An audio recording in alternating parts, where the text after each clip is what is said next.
In the late 2010s, Elon Musk realized something terrifying. Larry Page and I used to be close friends, and I would stay at his house in Palo Alto, and I would talk to him late into the night about AI safety. And at least my perception was that Larry was not taking AI safety seriously enough. What did he say about it? He really seemed to be one sort of digital superintelligence, basically digital God, if you will, as soon as possible.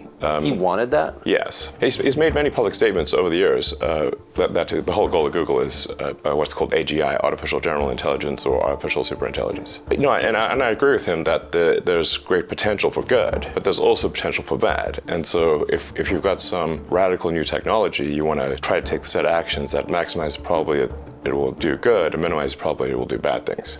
Yes. It can't just be hell for leather, just go, barreling forward and, hope for the best. And then at one point, I said, well, what about, we're going to make sure humanity's okay here. And then he called me a speciesist. Did he use that term? Yes. And there were witnesses. I wasn't the only one there when he called me a speciesist. And so I was like, okay, that's it. Yes, I'm a speciesist. Okay, you got me. What are you? Yeah, I'm fully a speciesist.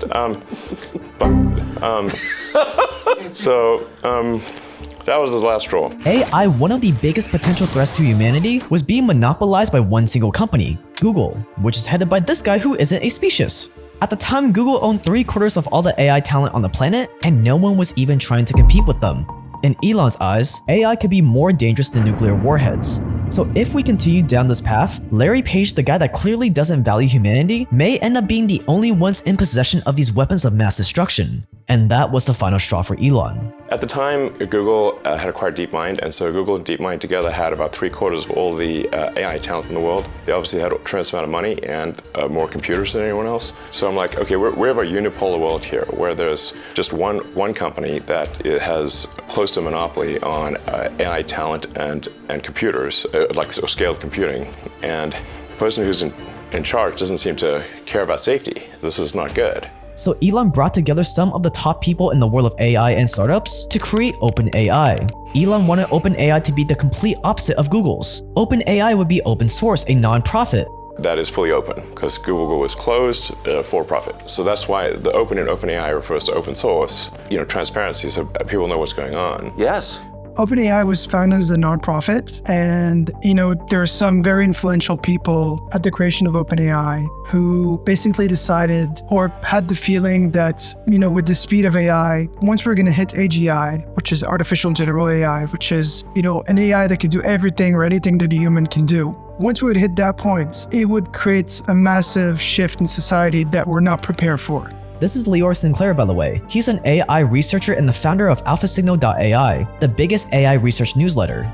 The initial idea of OpenAI was to create a nonprofit that would research and kind of safeguard the progress of AI. And so, Elon Musk was in there, Sam Altman, and some other famous AI researchers. And so it started like that, and everything was good. And at the beginning, it got around like a $1 billion funding from famous investors, from the Reid Hoffman, Jessica Livingston, and Peter Thiel, which for me was very interesting because I don't think that those people are known, especially to do, big nonprofit donations. So right when I heard that, my first reaction was like, oh, that's weird. Why would they give so much money to a nonprofit? OpenAI was supposed to be different. I'm normally in favor of for profit. We don't want this to be sort of a profit maximizing demon from hell. That's right. That just never stops. Right. OpenAI wasn't about making money. It was about ensuring that AI and humanity were on the same side. Quote, our goal is to advance digital intelligence in a way that is most likely to benefit humanity as a whole, unconstrained by a need to generate financial return. Since our research is free from financial obligations, we can better focus on a positive human impact, end quote. Which is a very noble sounding cause. But then on the turn of a dime, everything changed. Elon parted ways with them, and OpenAI went from being an open source nonprofit to a closed source for-profit business. Today, the overlords at OpenAI believe that they're the only ones that are smart enough to determine humanity's future, that they are the sole arbiters of what's right and wrong. The smartest creatures, as far as we know, on this earth are humans, is our defining characteristic. Yes. We're obviously weaker than, say, chimpanzees and less agile, but we are smarter. So now what happens when something vastly smarter than the smartest person? And this may end up completely destroying humanity. Can you be more precise about what's potentially dangerous and scary? Like, what could it do? What specifically are you worried about? Going with old sayings, the pen is mightier than the sword. So if you have a super intelligent AI that is capable of writing incredibly well and in a way that is very influential, convincing, and is constantly figuring out what is more convincing to people over time, and then enters social media, for example, Twitter, but also Facebook and others, and potentially manipulates public opinion in a way that is very bad. How would we even know? So why would anyone not be a speciesist, be human-centered in his thinking about technology? Like, what's the thinking there? I think what he's trying to say is that, if I were to guess, that all consciousness should be treated equally, and whether that is digital or biological. And you disagree? I disagree, yeah. Especially if the digital consciousness, or whatever you want to call it, digital intelligence, decides to curtail the biological intelligence. Right. So you're just building your own slave master, and why would you do that? Doesn't sound great. And now, Elon has declared all-out war against OpenAI. Stay dangerous, subscribe for more, and this is the war between Elon Musk and OpenAI.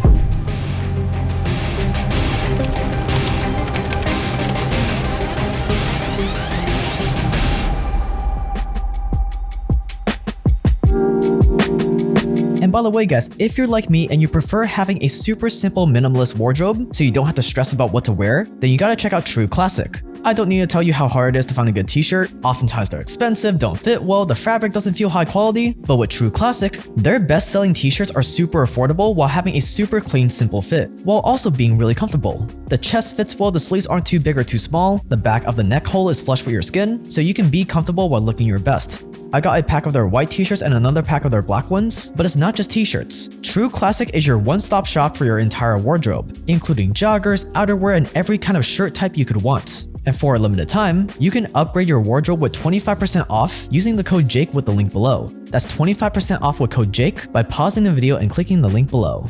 Thanks to True Classic for sponsoring this video. In OpenAI's defense, they started out with good intentions, but there was a problem: money. Even with some of the wealthiest businessmen in the world backing it, OpenAI was struggling to stay afloat financially. You see, training AI isn't cheap. Running and training AI is very costly. It costs a lot of money. We're talking, hundreds of thousands of dollars per day of training. And so it left them in a really bad situation, and they needed money to train those, models. So OpenAI was a non-profit in an industry where you needed billions just to get by. To give you an idea of just how much money you need, some estimates say that ChatGPT costs $700,000 a day to operate. A truly insane amount that might be a little challenging for a non-profit to handle. So how could OpenAI ever hope to compete with Google and their endless bank account while trying to stay as a non-profit? If something didn't change soon, OpenAI would eventually have to close its doors. By 2018, the non-profit started trying to make that shift. They were thinking about going for profits, but Elon wasn't into it. But let's keep that aside. Elon Musk joined, and then somewhere in around 2018, something big happened. And what happened in 2018 is that they released the first paper on large language models, and that was the initial version that would later become ChatGPT. That was in 2018. And so 2018 was a transformative year for OpenAI, because from the beginning to 2018, they were working on music generation, they're working on AI for video games such as StarCraft and other games. But what happened in 2018 is they did that shift to going to large language models, and also Elon Musk decided to step out of OpenAI. And so it left OpenAI in a tough position, because running and training AI is very costly. It costs a lot of money. We're talking hundreds of thousands of dollars per day of training. And so it left them in a really bad situation, and they needed money to train those, models. And back in the days, Elon Musk promised $1 billion.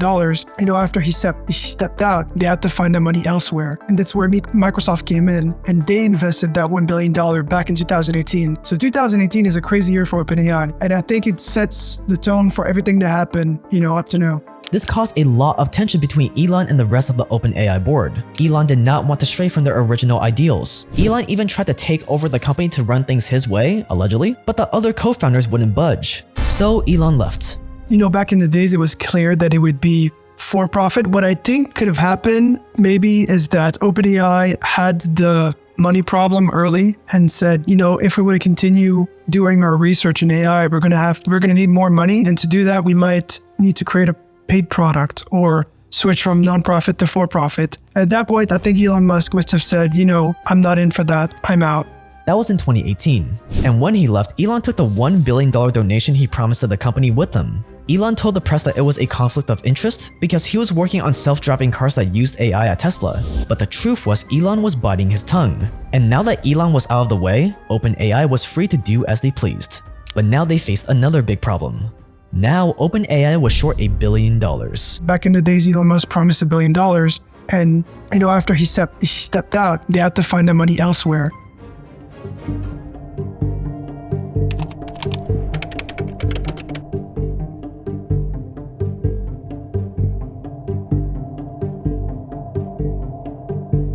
Losing Elon and his billions was a huge blow to the already struggling nonprofits, so they went for profits. And to soften the blow, OpenAI said they would implement a capped profit system in which the original investors could only receive a measly 100x their investments. I know, what a shame. OpenAI promised that going for profit wouldn't change things at all, but they lied. Because practically as soon as they went for profits, they got right in bed with Microsoft. Hi, I'm here with Sam Altman, CEO of OpenAI. Today, we are very excited to announce a strategic partnership with OpenAI. Microsoft and OpenAI announced a multi-year partnership that included a convenient $1 billion investment from Microsoft. And now what started out as a non-profit to fight against Google had become a de facto arm of Microsoft. OpenAI also threw away the whole open source thing as well. You have to understand that AI is an open source world. We all help each other. Everything is transparent. And that one of the things that, people are a bit mad about for OpenAI is that everything is closed source. To their point of view, it's normal it is closed source because it's a lot of power and you just don't want to release that power. All of a sudden, OpenAI thought it was too dangerous to keep everything transparent. They started withholding information and not letting the public use their AI models. Suddenly, no one really knew what OpenAI was doing behind closed doors, just like Google. But they had a really good argument for closing things off. AI was too powerful after all. We can't just let all this power fall into the wrong hands by making it openly available. Since it's open source, it can be modified. And that's where the problem comes in. The problem comes in when you are giving power that is, adjustable to your needs. So now you have cybersecurity, not cybersecurity researchers, but more like hackers that can now use it to improve their code or to find vulnerabilities on their website. And who better to safeguard AI than us? I mean, we're obviously the smartest, most moral people in the room. So with the money in hand and the black box sealed, OpenAI catapulted to where it is today, as one of the most powerful and influential companies in America, worth tens of billions of dollars. But to be fair, the authoritarians at OpenAI probably really do believe that they're doing the right thing.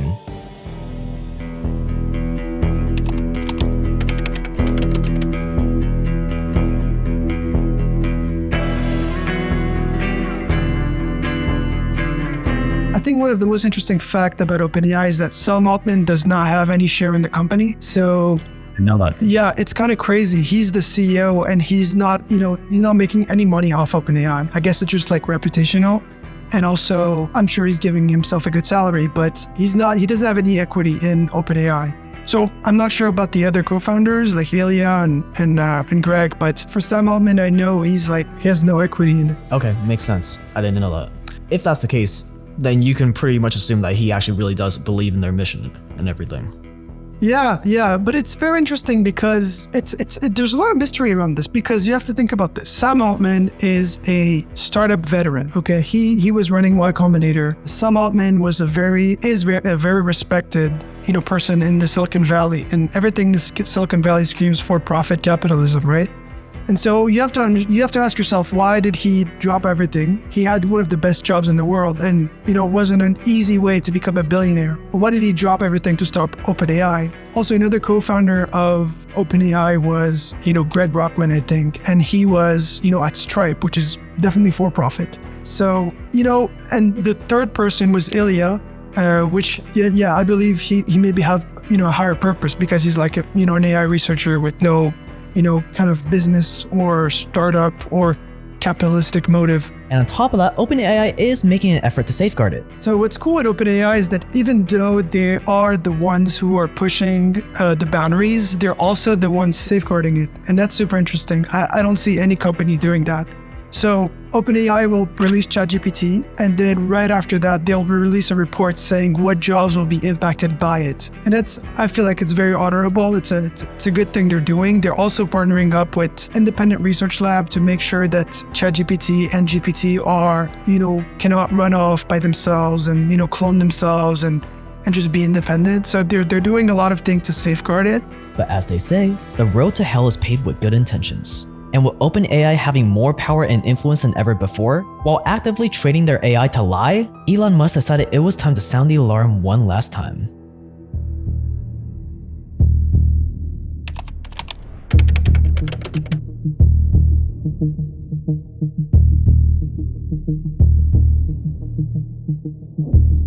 ChatGPT launches in November 2022. A month later, Elon learns that OpenAI has been accessing Twitter's data to train his AI, so he cuts off their access. In March, he tweeted this meme.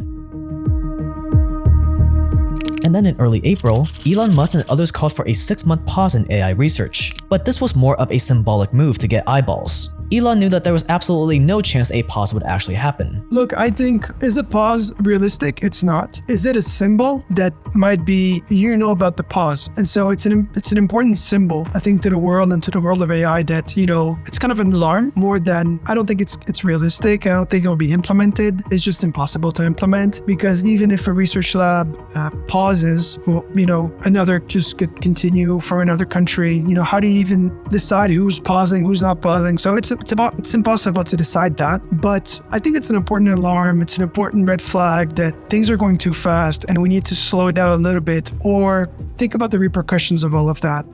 But I'm not sure it's realistic. At this point, Elon came to the conclusion that there was obviously only one thing left to do. He had to go toe-to-toe with the monster he helped create. So in late April, Elon, being the marketing genius he is, sits down with Tucker Carlson to declare war. Microsoft has a very strong say, if not directly controls OpenAI at this point.